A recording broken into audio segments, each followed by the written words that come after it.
Good evening, everyone. Welcome to Business English webinar by Professional Spoken English Club. My name is Shivam. I'm the founder and CEO at Uttkrist Innovations Private Limited that facilitates this professional spoken English club community and facilitates its learning content. To give you a brief introduction of Professional Spoken English Club, we shortly refer to it as PSEC. PSEC is a global community running both free and premium version, and we have members from across the globe. So we have members from India, we have members from Middle East, we have members from France, we have members from different corners of the world. And if I have to tell you in one sentence about our platform, Professional Spoken English Club free version, a lot of you who are part of today's program are already a part of our free program. And it's a professional platform where friends connect to each other, you make new friends, and then you find good people to practice English with. So if you go out in a community and if you try to speak in English with your friends, mostly you are discouraged by your friend. Your friend laughs on you, you laugh back on your friends, and then you both are discouraged and you end up never practicing spoken English. So that is the main reason, that is the core reason why we built Professional Spoken English Club. One is to build a community that is open to learning, that is open to teaching and learning. And second is, of course, to create a wonderful learning platform where we provide you with lots of exercises, lots of live sessions. So the premium version of our programs comes with 150 plus hours of learning content, which includes self-study learning materials, which includes 2 live sessions on every week. So one is on Wednesday and the other is on Sunday. So for more details on this, I'll be sharing a link. We can connect on this offline. So I thank you all and I welcome you all to today's program. I would like to give a brief about my friend Mugdha. So I'm very glad, I'm very thankful that Mugdha is a part of our community. And if I have to tell you about Mugdha, Mugdha joined our community 6 months back and she'll be sharing her insights by herself. So she joined our community as a member, but eventually because of her eagerness to learn until now, we got to know her background that she is a professional technical content writer. She had an academic degree in technology and she's pursuing a master's in business administration. That made her approach us, and then we also wanted to connect with her, and then we wanted to create a program for our members and even for people who are not members yet. So we wanted to come up with a webinar where a lot of mistakes that professionals do while writing email, like using more than one question mark, using more than one exclamation, or not writing the subject line properly, or not capitalizing the first letter of the sentence. There are many things that goes wrong when it comes to writing email. And with 11 years of experience in education, even today when I write any email, I consult some templates. I read and then I go back and then write, and I make sure that my email is good enough for the person I'm sending. Sometimes, I proofread my email twice. I proofread my email thrice based on who I'm sending it. So I have given you a very brief on Mugdha's profile. So she is somebody at a level where we should give our listening ears to her. And I'm very much thankful to you, Mugdha, for agreeing to do this voluntarily for our community. And over to you, Mugdha. Thank you very much. Thank you all for joining. Please stay with us till the end. Over to you, Mugdha. Thank you, Shivam. Am I audible? Yes, Mugdha, we can hear you perfectly. Yes. So I wanted to thank every one of you to join this webinar on a weekday. I know you must be tired. You must be wanting to, return to your personal life. But thank you so much for taking out time. So I'm going to be sharing some best practices of writing effective business emails in this webinar. So while the webinar is going on, I wanted to mention that if you had any queries, you can type them up in the chat box, and then Shivam will address those, and then I will take it up after the webinar is over. So yes, something about myself. Shivam has already introduced a little bit about myself. So my name is Mugdha. I have done my BTech in IT from VJTI, and I have done my diploma in technical writing from TechnoWrites in Pune. So I was working as a software developer for about 3 to 4 years when I decided to switch to technical writing, and I have been working as a technical writer since for about 6+ years now. So currently, I'm working with NCR Corporation as a technical writer. As Shivam rightly mentioned that I'm currently offering, my time as a volunteer for the Professional Spoken English Club. So it has been a wonderful journey so far with the Professional Spoken English Club. I've gotten to meet wonderful, like-minded people from the community who are interested in improving and learning their English language skills. So I'm so glad to be associated with them. Uh, so, yep. So, okay, let's get to it. Uh, I wanted to start off the webinar with a statistic that I read about emails, and I think you'll find it very interesting that according to a recent survey by Adobe, it was found that office workers in US spent about 3 hours per day on sending emails, checking emails, and so that about counts to about 15 hours per week and about 20 full weeks in a year.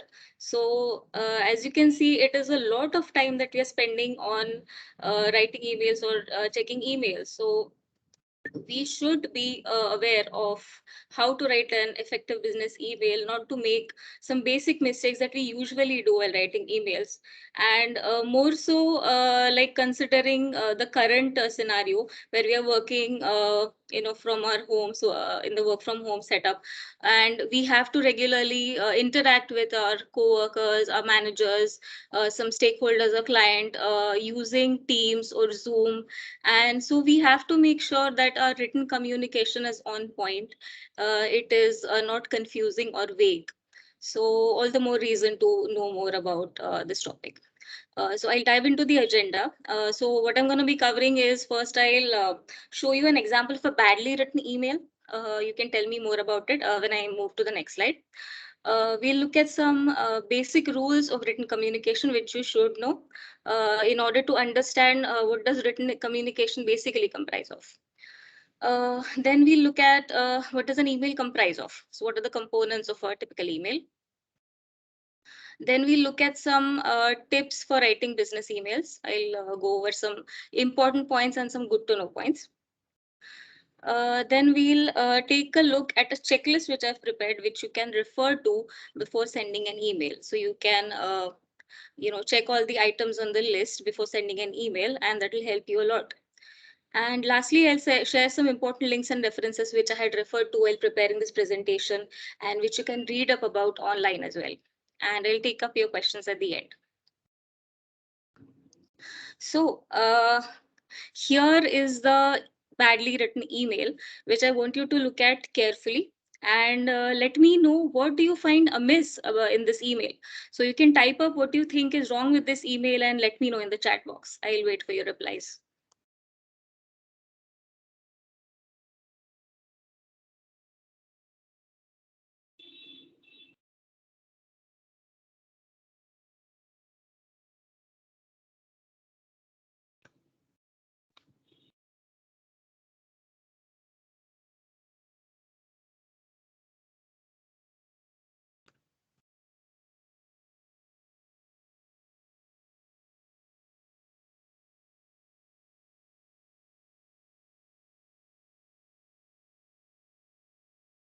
So Shivam, you can tell me some of the replies that people, if they are typing in the chat box, or if not, then I can guide them through.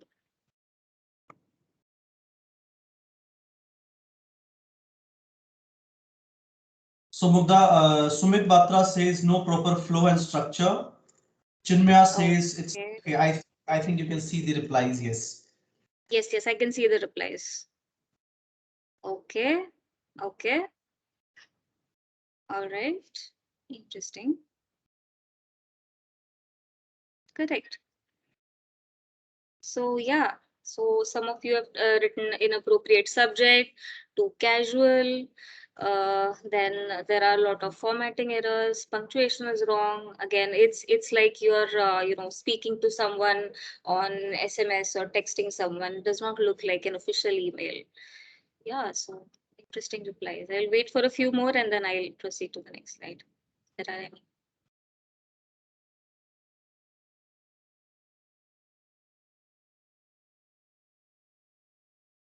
Okay.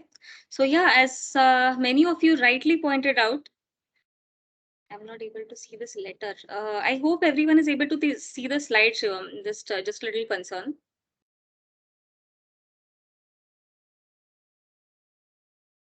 Yes. Okay, Okay. so Okay, that's yeah. great. Yeah, I got a yes. Yes. Okay, fine. Yes. Okay. Thank you so much. Thank you so much. So, yeah, okay. So what I'll do is I'll again reiterate what all of you correctly pointed out. The subject line is very unclear, it's vague, it's not written in a formal tone.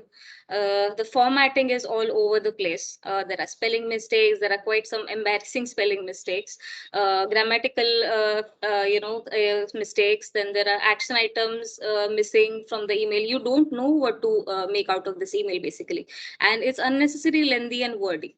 So if you send an email like this, it will be very unprofessional and you will be seen in a very bad light. So what can you do to avoid such emails? Okay, so we'll start with the basics. I'll let you know some of the like key points that you should keep in mind. So firstly, I want you to think about why you're writing this email. So is it possible that you can pick up the phone and ask your coworker about the information that you need, or you can just go over to the cubicle and ask what you need? Is it necessary to write that email in the first place? So ask yourself that. Why is the email required? And if it is required, then you should know what kind of information do you expect from the receiver, or what kind of action do you expect from the receiver of that email. So basically what I'm getting to is that you should know your goal of writing the email and you should be able to express it clearly in that email. Okay, so I'm just not talking about email here, I'm talking about basic written communication. So again, even if you're typing to someone, your coworker or a manager over Teams, you're writing a text message, so you should be able to express what you want from them very clearly, and you should be able to know what information are you expecting from them. So that is the first point. Secondly, it goes without saying, as we are talking about business communication or business emails, your tone should be formal. So to be on the safer side, I'm saying your tone should be formal. But if you're talking to a coworker who's on the same level as you, or if it's a coworker who you know very well, so you can be a little bit lenient on that part. But then again, it's safe to be it's safe that your tone is formal in all cases. Okay, so I can give you an example of how your choice of words affects the tone in your content. So for example, if I have to check with my colleague regarding some request that I had sent. So if I say, hey, did you check that request? So it sounds very rude. So if you read out aloud what you type, if you type this as a text in your, okay, I'm so sorry, I'm reading the text message. Yeah, Mugdha, I'll help such people, thing on the chat itself, so you can focus on the webinar. Okay, I'll thank you. Yeah. Thank you so much. So I'll come back to the point that I was making. So if I say that, did you check that request? It sounds very rude. It does not sound formal or friendly at all. It sounds very rude. So instead of saying that, what I can say is, did you get a chance to look into that request? Or hey, so and so, did you happen to look into that request? So that sounds a little bit formal and friendly. And again, if I had to say this to my manager or my supervisor, what I can frame this in a more formal way. What I can say is, dear Robert, have you had the opportunity to look into this request? So you can sound a bit more formal that way. So again, what I was trying to stress upon is your choice of your choice of words affects the tone in your content. So you have to make sure that you use the formal tone. Coming to the next point, which is again very important and crucial, you have to keep it simple, short, and concise, to the point basically. And I will elaborate on this in the further slides. And one of the ways of doing that in your content is by using active voice. So what using active voice does is it makes you sound direct, easy to understand, and confident. So, for example, if I say I am working on this document, is this is a sentence in the active voice. Now if I happen to write in passive voice, it will sound like this document has been worked upon by me, or is being worked upon by me. So this second sentence, which is in passive voice, sounds very confusing, difficult to understand, difficult to interpret for the person. So it's just a tip that, or it is mostly recommended that you use active voice in your communications. And very important, which I'm going to keep stressing in the further slides, is that you have to proofread whatever you read, whatever you write. So you have to proofread your content at the end of your email. It is a necessary step that you have to take. And again, this is not a plugin or anything. It's just that I use Grammarly to help with all the surface or basic checks of proofreading. So whether it be spelling mistakes or grammatical errors, whatever it is. So the free version of Grammarly, most of the times helps me with it for proofreading purposes. So yeah. Okay, so let's look at some components of an email.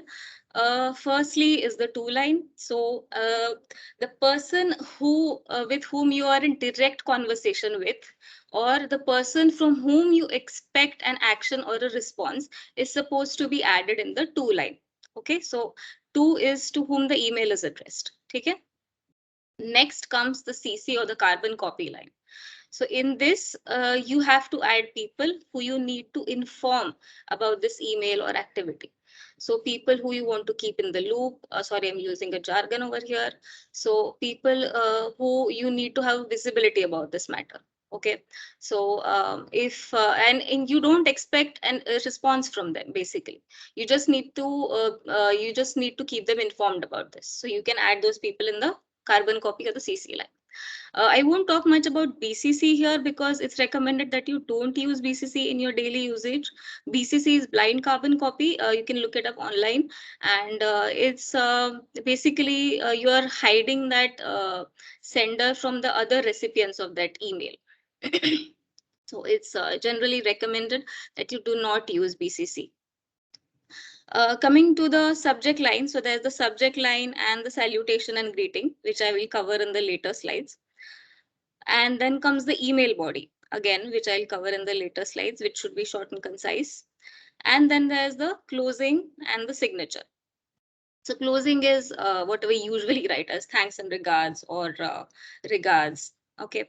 And the signature, I have a important note about signature, is that if you've noticed, sometimes when you reply to an email, or if you're forwarding an email whose signature has a lot of images, all those images get attached into that email again, all those icons and small images. So it's very annoying. So what you can do is keep your signature very simple and short, devoid of any images or icons or anything, if possible. Again, and you can also, what you can do is you can create separate versions of your signature, like one for internal emails, one for external emails, so you can create different versions of your signature. There is a facility in Outlook to do that.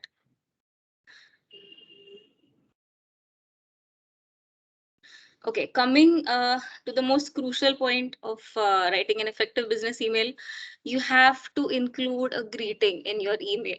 And the keyword here is an appropriate greeting. So as I mentioned earlier, the fact that you should be aware that why you're writing this email is as important as who you're writing this email to. So if you're writing this email to your manager or supervisor whose name you know very well. I mean, everyone nowadays works on Teams, so they get to know the first name and the last name of that person whom they are addressing to. So you can you can check the spelling of their name, and you can correctly include the same in the email, so you won't go wrong. So please make sure that the spelling of the name is correct. There have been million instances where I can say that people have messed up the spelling of my name, and it has annoyed me so much. Like, why can't they, care enough to at least get the spelling right? So it annoys a lot of people, and please make sure that you don't make that mistake. So, okay, another important point that I wanted to make about this is if you are a job seeker, okay, and usually the emails that you have to send your resume and cover letter to begin with careers at so and so company, .com. So if the email recipient is unclear from the email address, what you can do is you can write dear hiring manager in the email if you don't know who to address the email to. So that is one of the important points. And again, if you're unknown of the gender of the person whom you're writing to, what you can do is, instead of writing dear Mr. or Mrs., which can go horribly wrong if you're, mistaking or getting their gender wrong. So what you can do is include the first name and the last name, their whole name in the email as a greeting.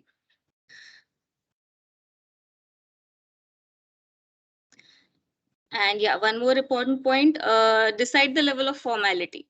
So if I'm writing to my manager, so it will be always, dear so and so. But if you're writing to a co-worker or a colleague, you can say hi or, hey. So again, it depends on the level of formality you have with that person. Okay, I got that question. Okay, so respected again sounds a bit too formal. I would advise against using that. I mean, I haven't recently come across any greetings which have used respected. But okay, I look that up when to use respected. But usually what is used is dear. So you use dear and the name of that person to whom you're addressing the email. Okay, professors. Okay. Yes, you can use it to your professors as well.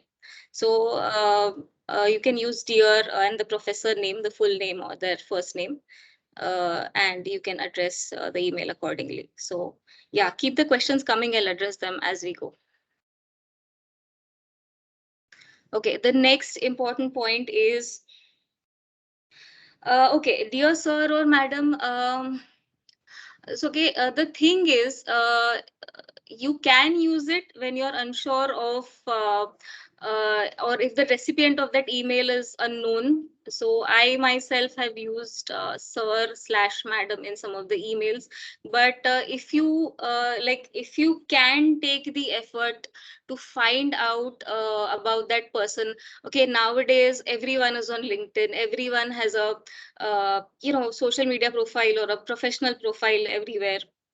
Okay, so you can make an effort to find out more about the full name of that person, so that it is easier for you to address that person. Okay, okay, I'll get to those questions in a bit. Okay, so I was talking about the next important point, which is the subject line. So subject line is so crucial because it is the first thing that the receiver of the email sees and decides whether or not whether to open your email or not, depending on the subject line. So your subject line has to be very specific, and if possible, I mean, this is a good to have thing. It can include a CTA, which is a call to action. Now, this is a very marketing, if I'm not wrong, this is a marketing jargon, I believe. I'm not sure about this, but yeah. So CTA is call to action. That is, you are expecting some specific action for that person. So it's good to have that call to action in the subject line itself, which I'll demonstrate. So if you see the topmost email, where I have included a subject called document XYZ. Now, if you see, it is very vague. We do not get the idea about the content of the email from the subject. I mean, what does the sender want to say? I mean, is he attaching the document? Is he reviewing the document? What exactly? So we don't get an idea about this. So what you can do instead is you can include reading time for that email. How long is that email? I mean, obviously it won't take 5 minutes, but maybe a minute or 2 minutes. So you can, that is optional actually. It's good to have. And then you can write your specific subject saying that if you read the subject, you will get to know that it is a request for reviewing the document XYZ. So you get a very clear idea from the subject what that email contains. Okay, so your subject has to be short, specific, to the point. Uh, this point actually will help you in writing a concise or a short email. So what I mean to say is, I'll demonstrate with an example, is that uh, if you start your email directly with what kind of action or response you expect from the receiver, and then give the context for that action or response in the further lines, it'll make your email very short, concise, and to the point. So the example of this is, if you read, I mean, you have to go through the entire para to understand what the sender wants to say here. I mean, you have to take your time, go through the entire email, then you have to understand what exactly is expected. So instead of doing this, what you can do is, you can mention the main point. Okay, so what is the request over here? I want you to review this document. So what is the context? Okay, this document which was containing all these features is ready, and whatever, apologies for informing at the last minute. Whatever is the context or whatever you have to say later, you can include it after that. So this is just an optional thing which you can do for writing your emails. Okay. And again, if your email is getting unnecessarily lengthy, wordy, what you can do is you can make it more concise by using bullet points. So I'll give you an example. Obviously, you guys must be knowing all of this, but I wish to demonstrate it over here. So if you see this email, it is just a blob of paragraph which we have to go through if we wish to understand. Again, the subject line is not clear. The paragraph has to be read through to understand what exactly we are conveying. So again, it's a very badly written email. What we can do instead is summarize the key points by using bullet points. So it gives a proper structure to your email. So I can recall a recent email which I had written regarding some doubts I had, regarding an application. So what I did was, I used, instead of bullet points, I used a numbering list to list down all of my questions in that email, and then sent it across. And then the receiver of that email replied to each and every point in that email in line, in a different color and font.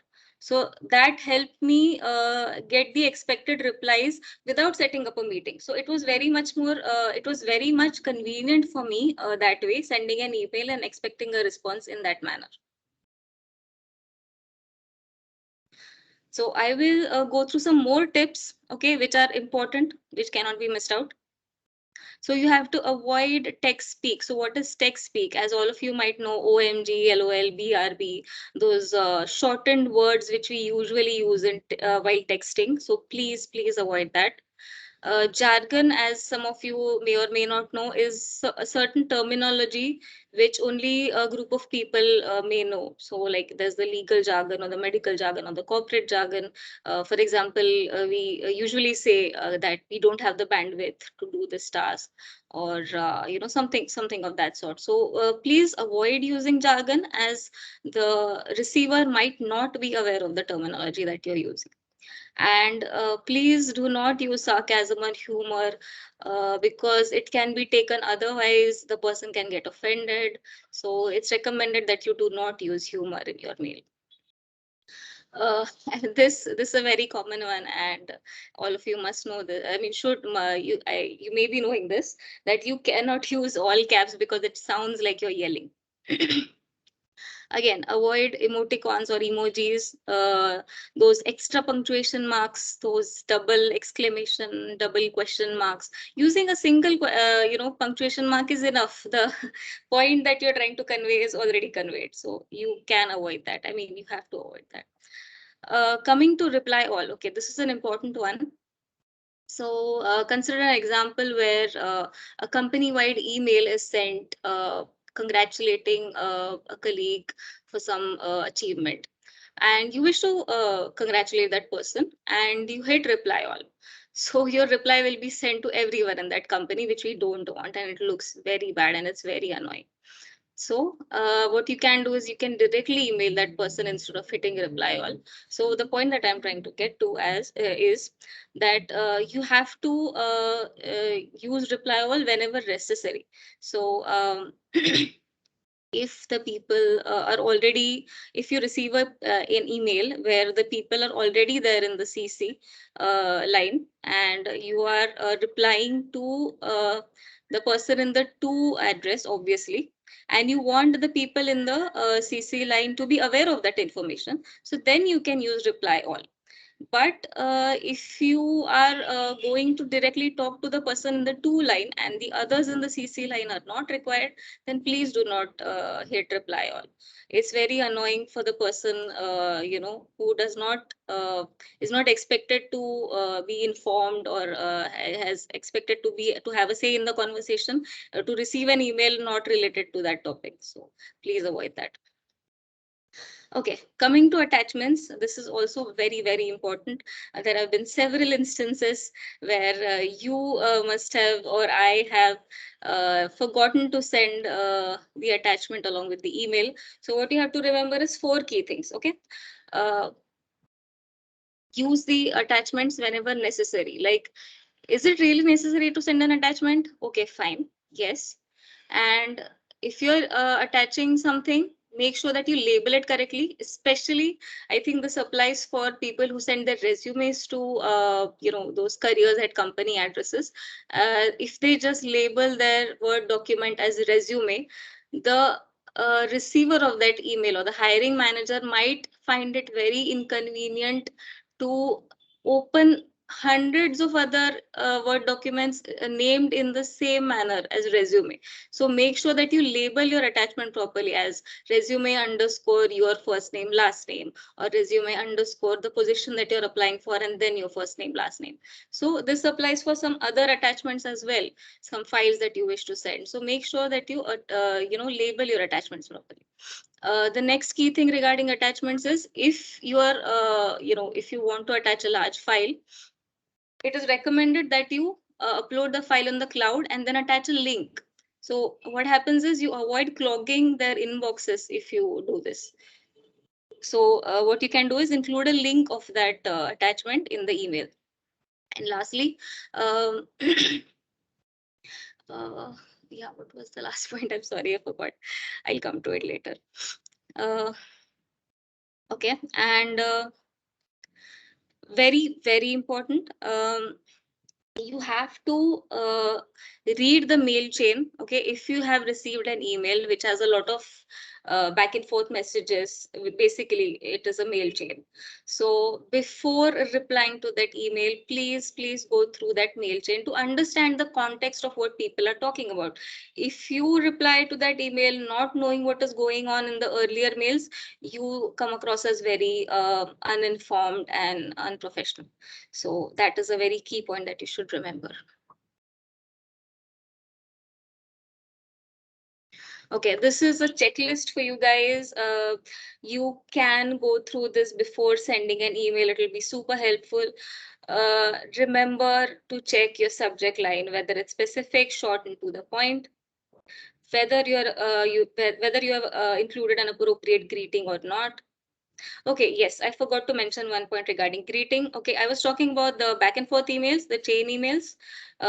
So a chain of emails. So if you are involved in that email chain, then it is not necessary to keep including the greeting. That is very obvious, but something to note that if you're sending an initial email, just which is not an email chain. So what you can do is then you can include the appropriate greeting. But if you're a part of a conversation, the back and forth emails are going on, then there's no need to keep including the greeting in that emails. That is one thing. That is one exception of including greeting in your email. The next is your email body should be concise. I have shown you tips on how to make it concise. Again, attachments, the points that I told you about, you have to remember all of those. And the closing line and signature, closing line, thanks and regards, with regards, whatever feels formal. Okay. Yours sincerely sounds very, in those ages where we used to write letters. But yeah, again, it is also used sometimes. But yeah, usually what is used is, regards or thanks and regards. And the signature, which I talked to you about, that, keep short and simple signature. And another key point about signature.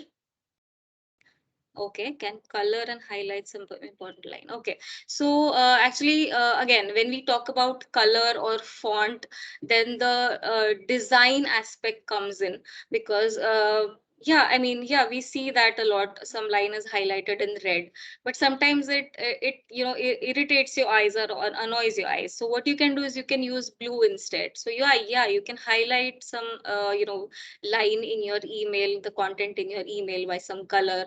Or what you can do is you can emphasize it by using bold or italics, some certain keywords you can do accordingly. So coming back to the closing line and signature, you have to use the appropriate signature and the closing line. Okay, I'll come back to that later. Again, proofread your document, proofread your emails, and another way of doing that is you can read out aloud your email, so you can quickly catch the mistakes, if there are any, even after proofreading. So you can, once you have finalized the email from the subject line to the closing line and signature, what you can do is read it out aloud properly, go through it, take a minute, because then you don't want to send out a badly written email or a half written email. And this tip I have always incorporated. The last tip, you have to add the email addresses at the end, because sometimes it may happens that you hit the wrong key and the email gets sent, even if it's half written or badly written, you haven't proofread it yet, and then the email gets sent. So to avoid all of that, add the email addresses at the end. So but sometimes it is in you can't avoid that, because if you're clicking reply all, then already the to and the CC email addresses get populated. So in those cases, then you have to be extra careful. But then if you're writing an individual email, so this is the kind of tip that I usually follow is I add the email addresses at the end. You can do that.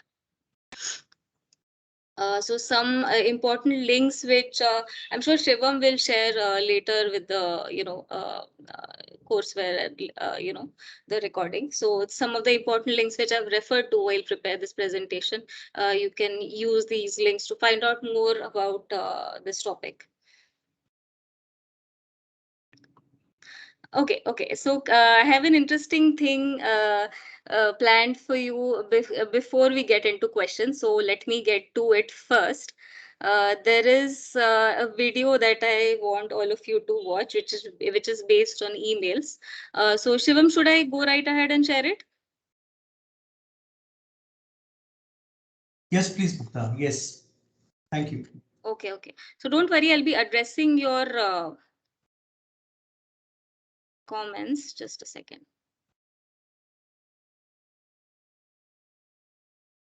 Just please give me a go ahead if you can hear the video, see the video screen. I'm gonna play the video right now.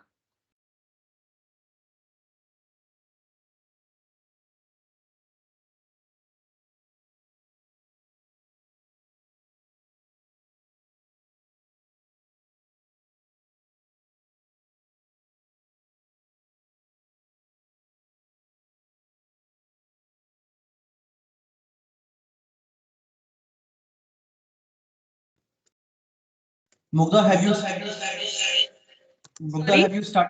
have you started sharing the screen? is it not visible? No, it's not visible. So request you to kindly click on share content and Oh, yes, and check the include computer sound option. okay. I'm so sorry. I'm so sorry. I'm so sorry. Okay.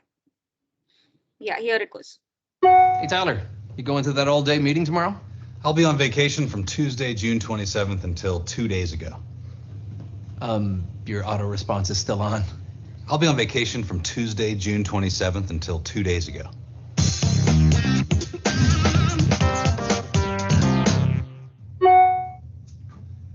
Okay, everyone, I need you to send me your reports ASAP before lunch if possible. Will do, Trip. Will do, Trip. Will do, Trip. Will do, Trip. Why are you including me in this? We'll be there around 7 tonight, if that's okay. Yeah, sounds good. Kind regards, Trip Crosby. Regional Sales Manager. Work 404-555-6112, extension 405. Mobile 404-555-3767. Email trip@biz. Success is always an option. John Maxwell, author. Here's that report you needed. I don't see anything. Oh, dang it, I forgot to attach it. Hey, Beth, did you see all the submissions we got today? OMG, I know! Easy on the all caps. Sorry. It's okay. Semicolon, close parenthesis. Hey, son, you have to watch this video of this cat sleeping on a horse. It is so cute. Mom, I'm at work. Dear friend, I am Johnson Emmanuel. This might come to you as a surprise. I'm the next heir to the throne in Nigeria, and I want to offer you a large sum of money. Please stop coming here. Hi, Trip. Are you satisfied with... Hi, I'm the administrator. I could not deliver this document. It was too big. On Monday at 10:37 a.m., Paul wrote, "Hi, Trip. This is the latest version of the document you were looking for. Hope it's not too late. Paul." Yeah, I know what I wrote. Hey, really looking forward to seeing you guys tonight. Oh yeah, circular disclosure. The information transmitted just now is intended only for the person or entity to which it is addressed, and it may contain confidential and/or privileged material. Any review, I retransmission. don't know what that means. Inbox full. That's what he said. Hey, what's this poker game I hear about this weekend? Who's that guy? You mean to bring anything, or? I meant to invite a different David. Rain check?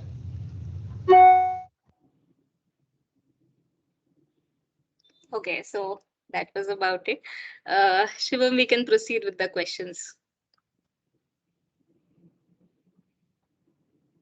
Sure, Mugdha. So just okay. So Mrityunjay is asking, can color and highlight some part of the email text? So what would you reply to that? Okay, so as I mentioned, I think a few minutes ago that avoid using the color red because it's very annoying to the eyes. It's very irritating. What you can use is blue or dark navy blue. Some of those colors that won't annoy the receiver. So you can highlight, as I mentioned, you can highlight it using italics or bold. Then you can use proper spacing to make your sentence stand out. So there are all of these are basic design principles which you should be aware of, to make your email look more appealing, I would say. So yeah, that was my answer. Right, right. So to Mugdha, if I may add to it, if you see some of the emails when you send it, again, it depends on who the receiver of the email is, because if you are sending it to any government office or any senior professionals who would print that email out and read it. So if they print using black and white printer, some of your highlights may not bring your text out, right? Yeah, So if that's you right. yeah, if you have a black text and then if you highlight with yellow, then it may not be visible, right? Right. Yes, yes. So guys, if you have any more questions, feel free to put it in the chat box, and you can raise your hand. You can raise your hand. I can unmute you, and then you can directly interact with Mugdha. So definitely one-on-one. Yeah, that will be better actually. There are a lot of questions which I will definitely answer. So yeah, please go ahead. Okay. So Mugdha, I think you can see the questions in your chat. Yes. Okay. Yeah. Okay. So okay. In official emails, it's okay. I'm talking about Yamini's question: when to use thanks and regards, or just thanks while ending official emails. It's for official emails. You can write regards, or thanks and regards is usually what I use for closing business emails. So yes, instead of just thanks and regards, or only regards or warm regards is fine. Okay. Hi team. Okay. When you are addressing an email to a group of people, yes, you can use hi team. Avoid using hi guys, as it only addresses to one gender. So instead of using hi guys, which is also very informal, so please don't use that. You can use hi team, hi all, hi everyone. Dear everyone. So you can use that, everyone or all or team. Okay, attachments, please find the attachments. Yeah, okay, another abbreviation which we use pertaining to attachments is PFA. Please find the attachment. So it's a very commonly used term which you can use instead of writing please find the attachment. So you can use PFA, so and so document. So yeah, you can use that. Okay. Yeah, that is a good point, Ranjit. Coloring, highlighting emails is not formal. When we print it out, may black out text. Yes, as mentioned rightly by you, Shivam. Okay. Do I need to make my cover letter as posting for fresher job? Okay, that is a different topic, resumes and cover letters. But it is, I mean, yeah, it is recommended that the email that you send along with your resume should include a background of why you're sending that email. So that cover letter or that introduction that you give as a part of that email is necessary, instead of just sending a blank email where you say hi so and so PFA resume. That is very unprofessional. So if you could give a clear background of yourself, why you're writing, to which position you're applying for, that would be really awesome. So yes, you need to include that in your email along with your resume. Any good book on business communications? Okay, I'll get back to you on that, Mrityunjay. I need to look into that. Any good book on business communications? Okay. Yeah. If anyone has any questions, can they unmute and speak, Shivam? Yes, definitely. So if you can raise hand, I can unmute you, and then you can ask your question. You can directly interact with Mugdha.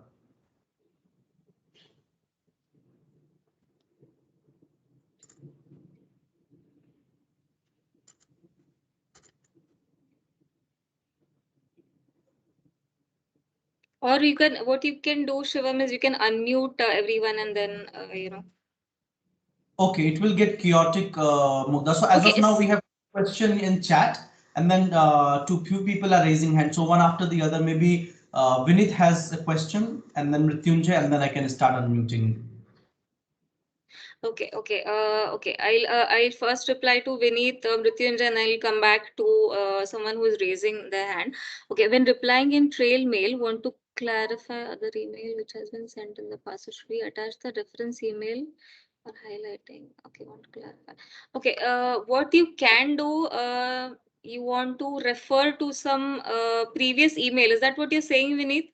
You're referring to some other email which has been sent in the past. So what you can do is you can attach that email in that trail mail. So, and you can mention a line in your email saying that as per the attached email, so and so. So you can refer to that attached email in your email body. Okay, so that answers your question, Vineet. And Mrityunjay, if you sent a mail to someone by mistake, what to do next? You can, send an apology mail to them saying that, I mean, if it's a half written email or sent it to someone by mistake, you can, send a quick sorry by email. sometimes it has happened that there are same names in the organization. Like there is someone named Mugdha, and I receive an email intended for the other Mugdha. So that can happen. So it's all right. You can always send a sorry to that person. And So Mugdha, Saurabh, yeah, sorry. Mugdha, to recall from your presentation, what I could also learn is, that's why I think you wanted people to put email address in the last and not in the first, so that they have enough time to, so that the mistake could be avoided by, some time. So if you write that email for 10 minutes, 15 minutes, then you have some time to, see who you are writing to and rightly tag the right person. Right. Someone like Akash in the chat has said that some apps give an option to recall email, sending automated message to the receiver. So yeah, so you can use those apps. So let's get to Saurabh, who's raising his hand. Can you please Yes. unmute yourself? Yes, Saurabh. Saurabh is on mute. Saurabh, please speak. Yes, yes. So, thank you, Mugdha, for this session. I have just one question. Like, I have recently seen, like, uh, uh, persons were adding like he, him, his, or she, slash her after Mm-hmm. after their name in signature. Yes, So I yes, have yes. shown this recently. I'm not sure whether it's an old method or new, but wanted to know your opinion on this. Yes, so it's a recent trend that even I have been noticing, that you attach your preferred pronouns to your email signature, so that it gives the receiver a clear idea as to how you want to be addressed. So she, her, or he, him. So that is you must have seen that in the LinkedIn profiles as well. There's another thing that I noticed in LinkedIn profiles, that you give a pronunciation of your name as well at the LinkedIn profile. So that also helps. Yeah, it's an added thing which would help people address you in a better way. So yeah, that's how I feel about it, Saurabh. Yeah, thank you. So thank you, Saurabh. So we'll take one or two more questions. Please raise hand or please put your question on chat or anything that comes to your mind. If you And if raise your you hand, if you have more questions, you can always reach out to me on my Gmail or LinkedIn address.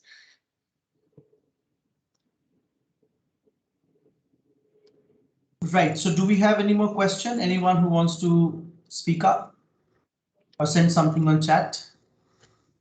Okay, we have a question from Chinmaya. Is it a good option to use delivery read receipt to team member and clients? Delivery read receipt. Okay. Yeah, it is a good option. Nowadays, I think, Chinmay, we in Outlook, you also get statistics about how many people have opened your message. So yeah, I think you can use that option to receive read receipts from your team members or clients. Yeah. Yes, I feel positive about that. Yeah. Okay. Thank you, Avinash. So, Chinmaya, to add to your point, if you see a lot of email marketing that comes to us, so the email marketing, apart from the one-on-one office communication, if you see the email marketing companies, if you like, let's say for our company, we use HubSpot or you use Mailchimp to contact our customers. In such cases, by default, without your consent, we get to know how many people are opening our emails and how many people are clicking in the links, and we get a lot deeper insight than just read receipt.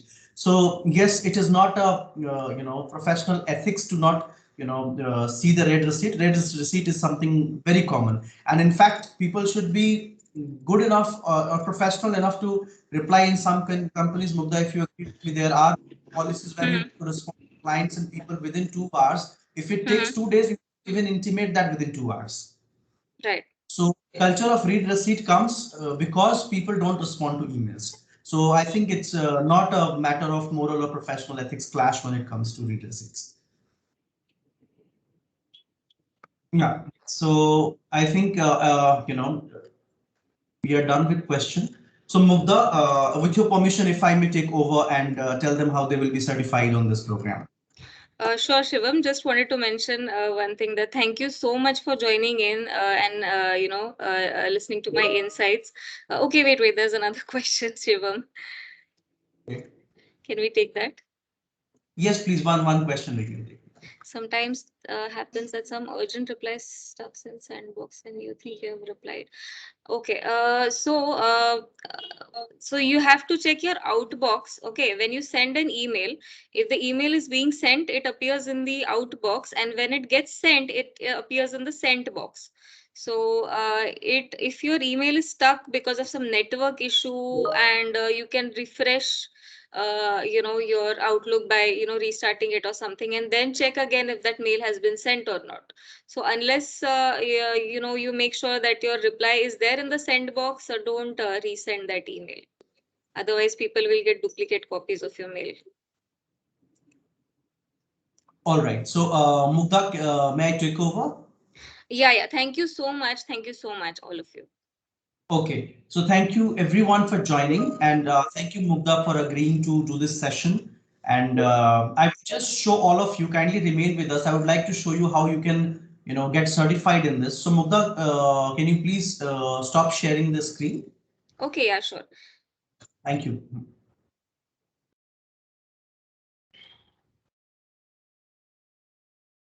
Okay, so this is our website, guys.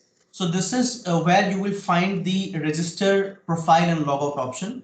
So if you have not registered on our website, you will find a register option. It's very simple process to register. Once you register and log in, this is what your home page will look like. And when you come down, just like we have first certificate in English, artificial intelligence in language learning. Similarly, we will update you about this course. We'll launch a course for this. We'll upload this video, and then we will give all the important links and all the documents that we have prepared for you to access at any time. And you just have to click on this course. Instead of this program, you'll have to click on this business emails program. So I'm just showing you an example as to how you can download your certificate. Okay, so instead of certificate here, you will get an option to add to cart or start now. Okay, so once you enroll for the program, which will be free of cost, there will not be any cost, for this particular program or this certificate. So once you start it, this is overview. This is curriculum. In curriculum, you can find lessons. So for this particular program, we have created a set of 10 questions. Okay, here you see there are only lessons, right? But then in this particular program in business email, you will see lessons, and then at last you will see a quiz. And out of 10, you will have to answer. Mugdha, what is the parameter we had defined? 60% or 80%? 60%, yeah. Right, 60%. So out of 10, if you have completed 6 questions, if you have marked 6 questions correctly, it is an objective, quiz. So if you score 60% or above, your certificate will be automatically unlocked. Okay, so what you need to do is when you open this program, you need to mark these lessons as completed. Okay, I'll just show you how it's done. So you can watch the video. This is how your video will be presented. And here in the this place, it will be an option of mark this lesson as completed. Right now, it is already completed. That's why it's not showing. But here you will have an option to show that mark as to click on mark as completed, or click next. So once you complete this 2 lessons or 3 lessons, whatever lessons we decide, and once you complete the quiz, and if you score 60% or higher, there will be an option to unlock the certificate. Okay. It may route you to home page, but then you can find your way back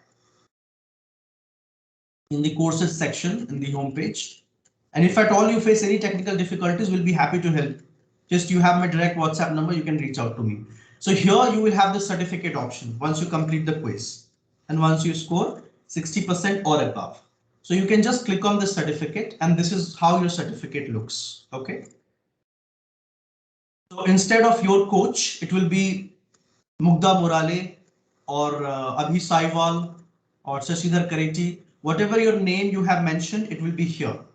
Okay. If you don't see your name here, if you see your username here, there is one change that you will have to do, which is very simple. You will just have to go to your profile. Your display name is your certificate name. Okay. So you have to go to your profile, click on settings in general.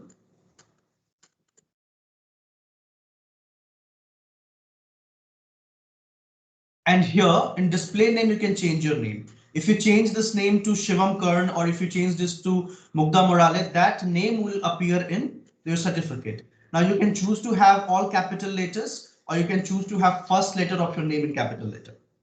Okay, and by default, most of you make a grammatical mistake here.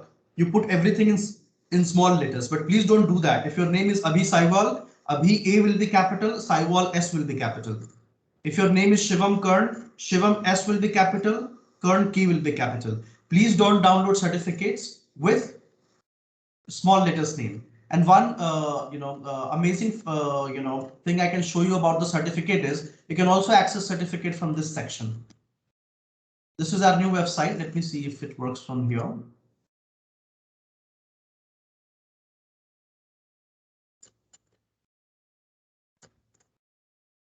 Yeah, you see, we have this certificate here. It's ready.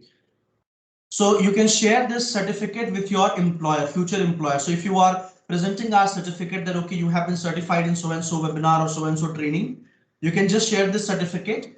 And one beautiful thing about our certification is, let's say Abhi Saiwal took this certification and his friends duplicated this certification, right? So Abhi's friend Rahul Kumar, he just changed Abhi's name and put Rahul Kumar as his name, and then he started circulating this certificate to his employer.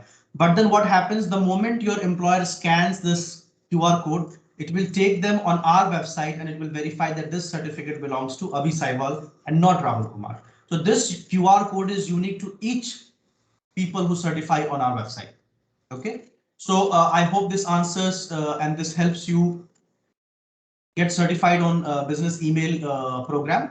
And apart from this, if at all there is any question, feel free to reach me on WhatsApp. And one request to all of you, if you are not a part of our program, Professional Spoken English Club, do browse our website. Okay, and if you want, you can join premium, which is very affordable. Or if you want to take advantage of our free program, please take advantage of our free program. Okay, but however, it's a wonderful platform. If you ask me how I made Mugdha as my friend, I made Mugdha as my friend from this platform. And I have found amazing friends on this platform who, I practice with or I talk to. So it's just not a language learning platform, but it's also a community. So how you learn a language at home, how you learned your mother tongue, your Hindi or your Kannada or your Bhojpuri or any of your or Malayali, you basically learned it from your family. You did not go to a school. So our structure of teaching a language is just same. We teach you like a community. So thank you very much for joining, and thank you very much, Mugdha, for agreeing to do this and for sparing your wonderful time for meaningful time. And with it's 9 o'clock now, we'll leave you all for your dinner, and thank you very much. Thank you all. Bye-bye. Bye. Thank you all for joining.